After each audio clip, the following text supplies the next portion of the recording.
Hi there. So this is my part 2 of the Heroes and Villains series, a continuation of the video where I talked about John Hannock as the hero to our community because he resigned from his position as president of the board of directors. So in this video, I want to talk to you and explain why I have taken this up as a new endeavor for me in this community. And it's a long story, so I might not even be able to fit it all in one video. But maybe I'll just try to be short, which is not my strength. So it's a story that unfolds over a period of 2.5 years.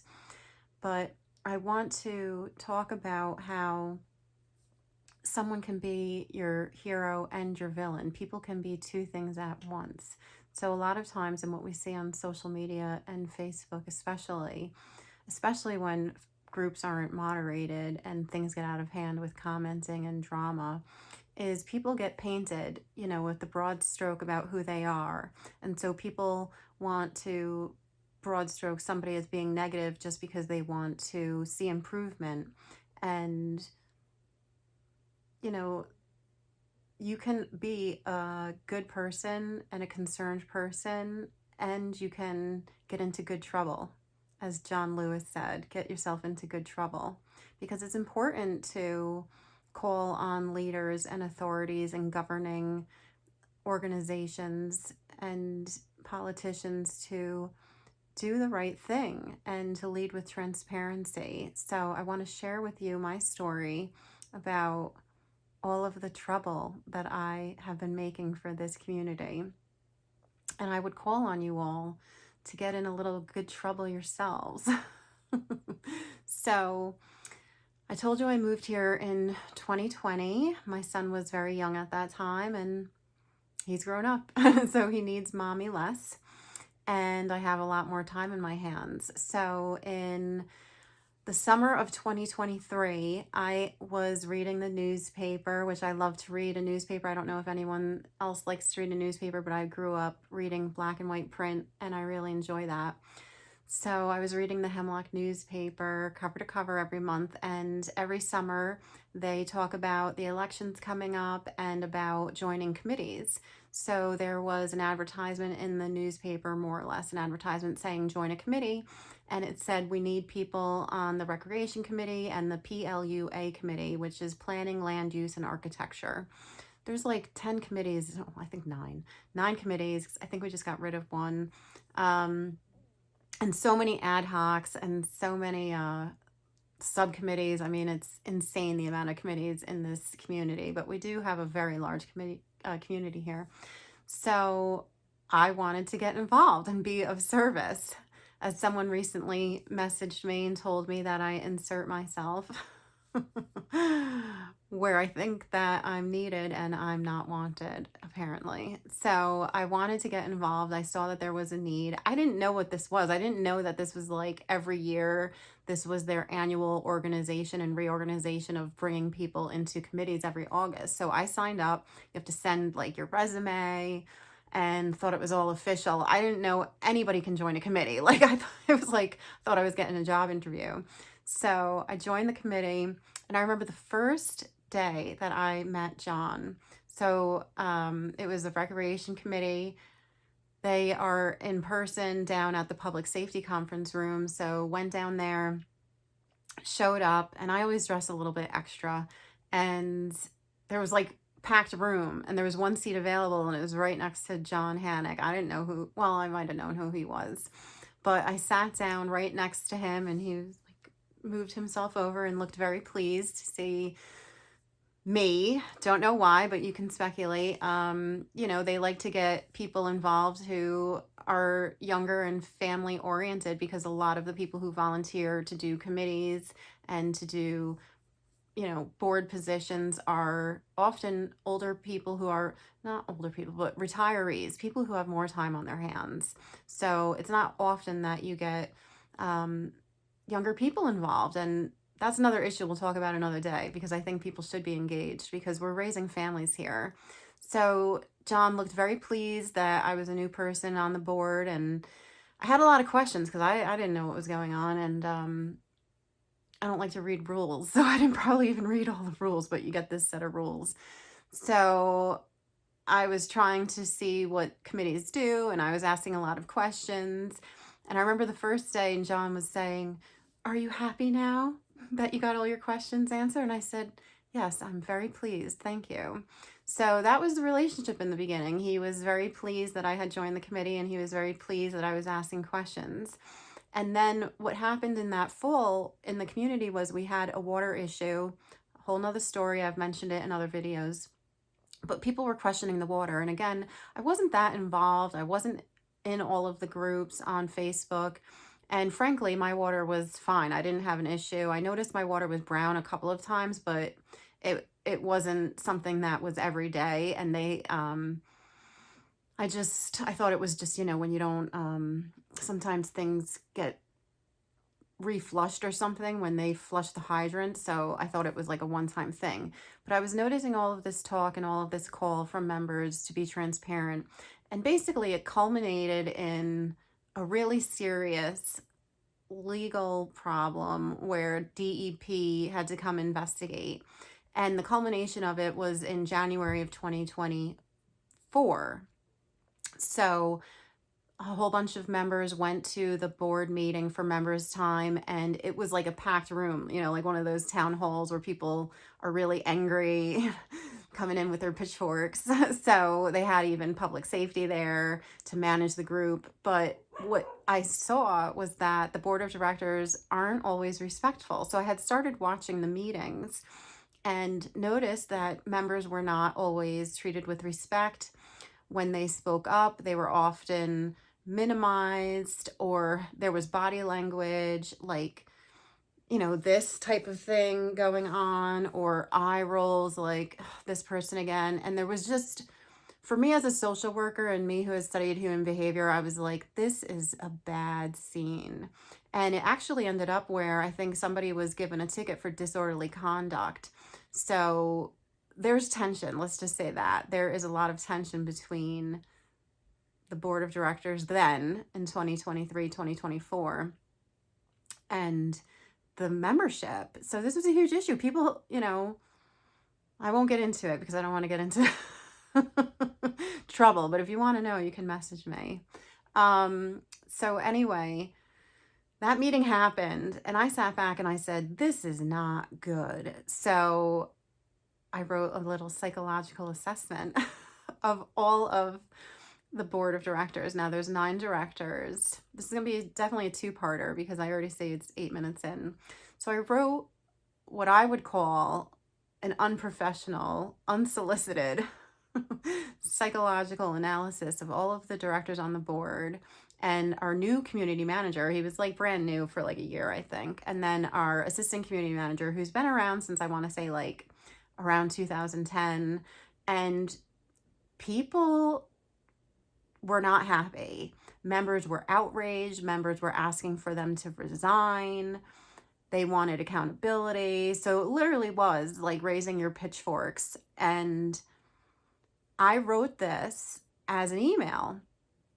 And I just wrote like a 5-sentence analysis of what I observed from each director. And I highlighted that this is what I saw, this is what I observed, this is my opinion. The body language that some of the directors are using, the language that some of the board directors are using, you could just tell that there was a certain level of hostility and resentments that had been growing over the years, and passive aggression, just really bad stuff. So what happens is the board can do something and say something passive aggressive to a member, set the member off, and then the member gets slapped with the disorderly conduct ticket, which is a fine. And if you collect fines, you could lose your house. So this is serious and people are playing games. So I wrote this psychological analysis. Well, it wasn't taken very well. And if you want a copy of it, you could message me for that too. But what I did was I called on 2 of them to resign. I'm not going to name names, actually. You can ask for the email. I called on at least 2 of them to resign. And I said, the way that the members perceive you is that they don't trust you. And without trust, you're not being good leaders. And if you're not being good leaders, then you should step down and resign from your position. So that was more or less what I put in writing. Well, it didn't go over well, and I posted it to social media because I'm all about transparency. If I'm going to write an email, like that doxer did, which I told you about in another video, anonymous doxer tried to put an email that I sent to the board, I'll send you every email that I send to the board because I have nothing that I wouldn't say to somebody's face. And people know that about me if you don't know that yet. If I put it in writing, if I say it on here, I will say it to your face. So I just want people to be held accountable and to know how they make people feel. So I thought that I was being helpful and just telling people, look, you're a leader of this community, and people are bringing their pitchforks to the meeting because they don't feel heard. They just want to feel heard. They have something that's hurting them. Maybe they're getting sick, and they just want reassurance, and they're being threatened by public safety standing there at the meeting, more or less the subtlety of power and authority at a meeting when you feel like you can't have free speech at it. So I posted it to social media.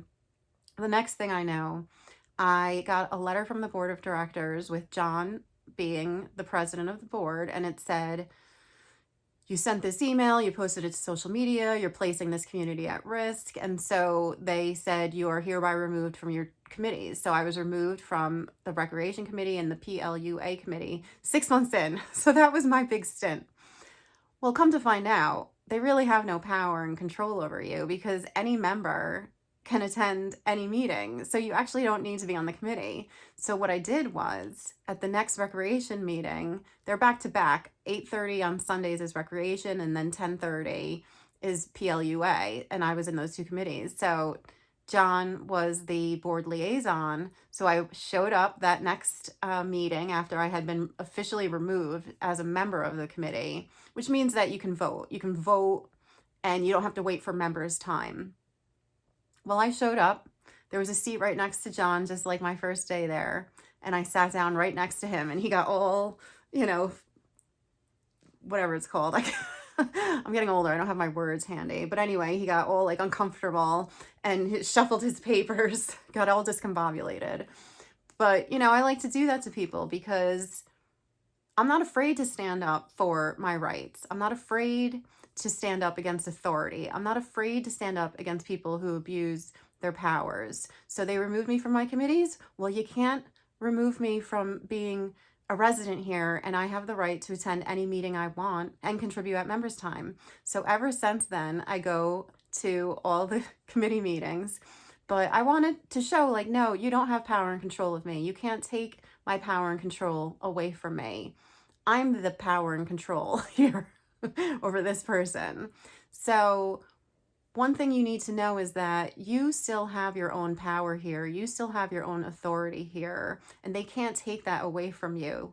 So that's one message that I want to tell to you. But what they also did was they had their attorney. So HFCA has a legal counsel. They have an attorney, and that's the attorney that they talk to about any legal issues. They confer with them. And so they actually conferred with this attorney. This is how ridiculous HOAs are. They conferred with this attorney and had the attorney send me a threatening letter saying what you did was illegal, some ridiculous allegation, which if you know anything about me, I've worked in the legal system for 22 plus years, and I probably know more than a lot of attorneys that go to court. I won't say that. I'm not an attorney, but I've been in a courtroom for the majority of my career, and I know how the games are played. So this attorney sends me a letter threatening me, saying cease and desist or people will sue you left and right. I said, I know my freedom of speech. I didn't say that they were corrupt. I didn't say that they were stealing money. I said people feel like you're not respectful. That's what I said in my letter. And I said, if you can't be leaders who can listen and respect the members, then I'm calling on you to resign. So they didn't like that, but they tried to exert their power and control to intimidate me. So they had this attorney send me a letter, and it said, you must respond in a certain amount of days.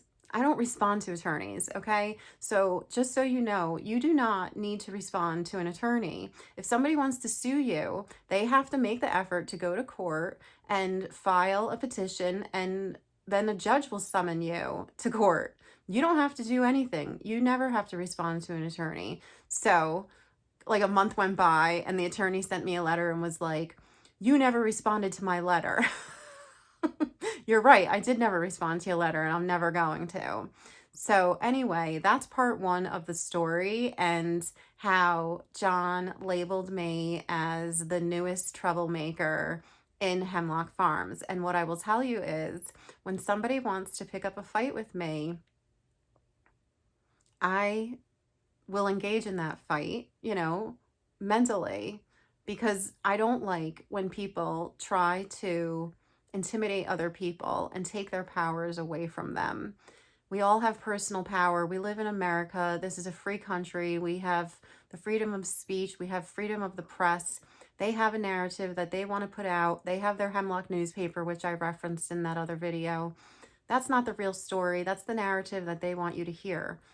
I have a narrative, and this is my story, and I'm sharing it with you to empower you all to know that you don't have to be bullied and intimidated by an HOA either. So this is part one, because it's long, of my villain story. So stay tuned for the next part because it gets even worse. Take care.